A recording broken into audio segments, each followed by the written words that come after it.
Hello and welcome to Module 9. I hope everyone had a great spring break, but now you are well rested and ready to pick back up right where we left off. So our story leaves off in Module 8 at the end of, in the middle of Chapter 12, our cardiovascular chapter, and we are going to start back up this week with the dysrhythmias section. So where we are at is, here's our reading assignment for Module 9. You will have, this PowerPoint is available to you. It is the same PowerPoint that is available in the Module 8 folder. So if you've already downloaded it once, you don't need to download it again. The video of the chapter, there's one video for the whole unit, and that will be posted after class. In addition, we have a new case study. Let me go back to that. All right, you have a new case study and a new discussion board. Your case study this week is all about Mr. K. So he is 57. He is complaining of fatigue and discomfort in his legs. He is a smoker and significantly overweight. These things right here should be making things pop into your head already about possible problems with his legs, circulation in his legs. So I want you guys to answer these questions. Now, the one thing I do want to note is that a lot of case studies, I'm starting to get a lot of bullet points, a lot of high-level overview answers. I know the case studies are a lot of work. I know that they're worth 10 points. I appreciate that, and I appreciate all of the hard work that you're putting in, but you have to remember that these case studies actually reinforce the material. They're going to help you study in the long run. Make sure you know this material. I'm looking for in-depth detail. One paragraph per number 1, number 2, number 3 is not enough. Some numbers will be answered more quickly than others.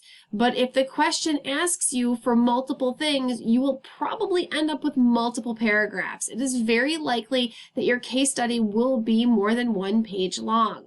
I'm getting case studies that are half a page or barely a page, and I know there's no formal page requirement, but you need to keep in mind, you need to be thorough. I'm looking for details. You need to communicate this information in such a way that you are going to educate someone without a medical background. Please take time to read the comments that I'm leaving on your case studies.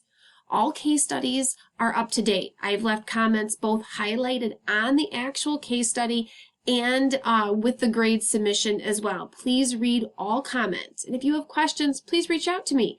I would love to schedule time with you to discuss your grades if you have any questions, or I would love to send you an email to explain things further. Please reach out to me if you have questions. And remember, the more detail, the better. I want good, in-depth discussions of these case studies. All right, now moving on, we also have a discussion board this week. Your discussion board is about bringing in some professions. This is some sonographers learning how to look for deep vein thrombosis. It is your job to watch both videos. And then I'm keeping the discussion a little bit more organic this week. I want you guys to definitely bring in some science and discuss what you found fascinating and the science behind diagnostic of a DVT. But these are optional questions. Please do not answer all of them, but take some of them into consideration, especially those of you in the sonography program or hoping to be. Or even if you're not going into that program and you're maybe in nursing or PT, all professions could deal with a patient after they have recovered from a DVT, except maybe sonography, and you guys would be a part of diagnostics. So I think we could have some really interesting discussion back and forth about this. Discuss what you find fascinating and jump into conversation with others. The goal of discussion boards is not to just post something as your initial thread and then blindly reply to 3 people. I want to see robust back and forth discussion. That's what the grade is about. Even if you don't reply to 3 people, but you end up in a very, very in-depth conversation with 1 person, that's okay. I want to see that you're really diving into the details and, having good dialogue back and forth with your classmates. So notice the deadlines. There are standard Wednesday, Saturday. Please let me know if you have any questions. All right, finally going back to the module. we have, pardon my scrolling, I apologize. You will have your quiz. It is 20 points. It's a little bit bigger than normal quizzes because it's covering 2 weeks worth of material. And it will be available Friday morning and it will close Saturday at 11:59 p.m.